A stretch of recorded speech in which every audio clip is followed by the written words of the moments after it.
দুটো ভিক্ষা দিন না, গরিব মানুষ আমি। কেন হাত পা ভালো তোমার, খেটে খেতে পারো না? কি তো বলেছে? না দাদা, আমার পাটা একটা অ্যাক্সিডেন্টে নষ্ট হয়ে গেছে, খেতে পারি না ঠিকঠাক করে, ওই জন্য বললাম ভিক্ষা দিন না।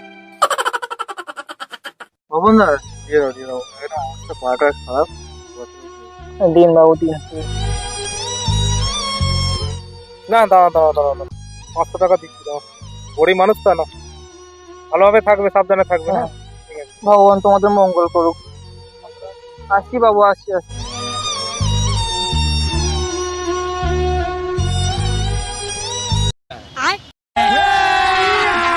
अभी मजा आएगा ना भिड़ो। ची ची ची रे नुनी ची ची ची